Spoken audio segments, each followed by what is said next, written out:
ইমাম সাহেব সালাম ফেরানোর পর তার সাথে দুহাত তুলে মোনাজাত করব নাকি তাসবিহ তাহলিল পড়ব?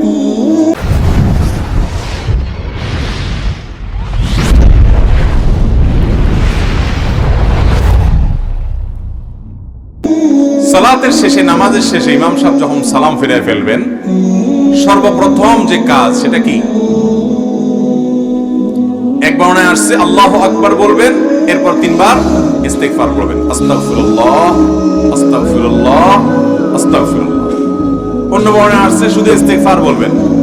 সালাম শেষ ইমাম সাহেবের প্রথম কাজ আস্তাগফিরুল্লাহ। এরপরে বলবেন আল্লাহুম্মা আনতাস সালাম ওয়া মিনকাস সালাম তাবারাকতা ইয়া যাল জালালি ওয়াল ইকরাম।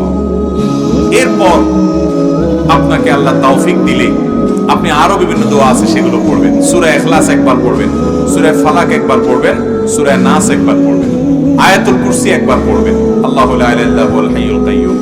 এরপরে দোয়া পড়বেন লা ইলাহা ইল্লাল্লাহু ওয়াহদাহু লা শারীকা লাহু লাহুল মুলকু ওয়া লাহুল হামদ ওয়া হুয়া আলা কুল্লি শাইইন কাদির।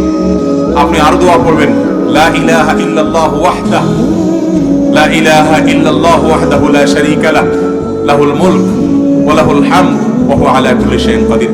লা ইলাহা ইল্লাল্লাহু মুখলিসিনা লাহুদ-দ্বীন ওয়ালাউ কারিহাল কাফিরুন। লা ইলাহা ইল্লাল্লাহ ওয়া লা না'বুদু ইল্লা ইয়্যাহ লাহুন নি'মাতু ওয়া লাহুল ফাদলু ওয়া লাহুস সানাউল হাসান। এরপর আরো পড়বেন আল্লাহুম্মা আইন্নি আলা যিকরিকা ওয়া শুকরিকা ওয়া হুসনি ইবাদাতিক। এরপরে পড়বেন আপনি 33 বার সুবহানাল্লাহ, 33 বার আলহামদুলিল্লাহ, 34 বার আল্লাহু আকবার। আরেক বর্ণনা আছে আল্লাহু আকবার 33 বার, শেষের বার পড়বেন লা ইলাহা ইল্লাল্লাহু ওয়াহদাহু লা শারীকা লাহু লাহুল মুলকু ওয়া লাহুল হামদু ওয়া আলা কুল্লি শাইইন কাদির। এইভাবে এই দোয়া এবং জিকিরগুলো 5 ওয়াক্ত নামাজের পর নবী করিম সাল্লাল্লাহু আলাইহি ওয়াসাল্লাম পড়তেন। এগুলো বেশি বেশি করে পড়বেন। এই যে দোয়াগুলোর কথা আমি বললাম, এগুলোর সবগুলো মুখস্থ যাদের আছে একটু হাত তোলেন তো।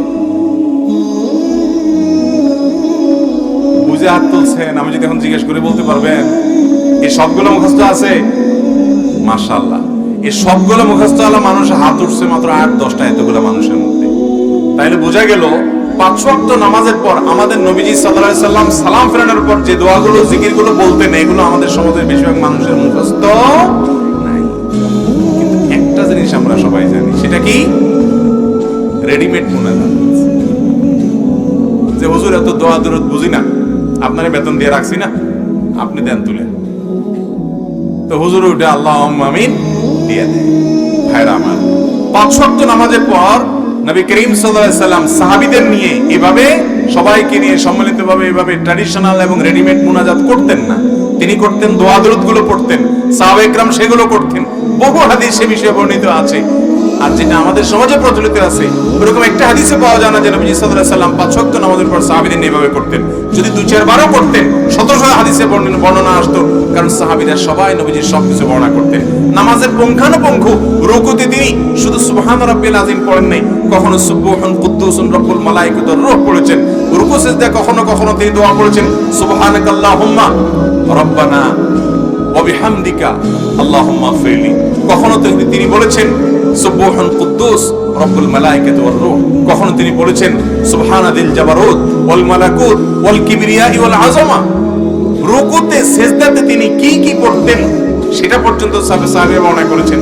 তাহলে সালাম ফেরানোর পর সবাইকে নিয়ে যদি এইভাবে ট্র্যাডিশনাল দোয়া আমরা যেভাবে করি এভাবে যদি করতেন, অবশ্যই সেটা হাদিসে আসতো না।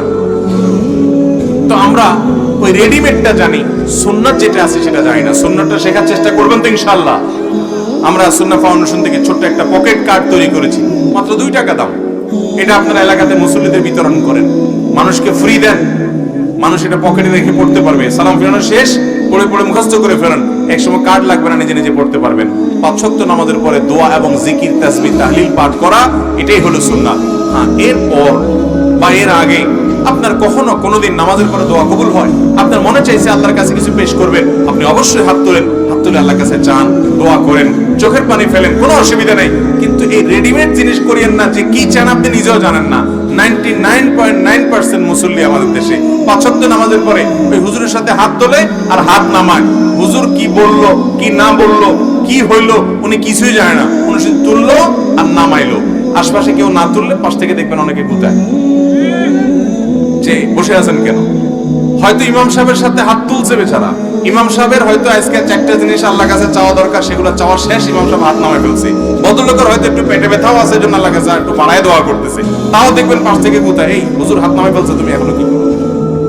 দেখেন না আপনারা এগুলো? ভাইরা আমার, দোয়া হবে মনোযোগের সাথে। আপনি পাঁচ ওয়াক্ত নামাজের পরে আল্লাহর কাছে কিছু চাইতে চাইলে অবশ্যই আপনি দোয়া করতে পারেন একা একা, আপনার মতো করে আপনি আল্লাহর কাছে আল্লাহ প্রশংসা করে দুরূদ পাঠ করে নবীর প্রতি, এরপরে আল্লাহর কাছে মনের চাওয়াগুলো পেশ করবেন। কিন্তু এটার জন্য ট্র্যাডিশনাল যে রূপ আমরা দিয়েছি বা দেখতে পাচ্ছি, এটা নবী করিম সাল্লাল্লাহু আলাইহি ওয়াসাল্লাম পাঁচ ওয়াক্ত সালাতের পরে বা খুলাফায়ে রাশিদা কেউ করতেন বলে প্রমাণিত নয়।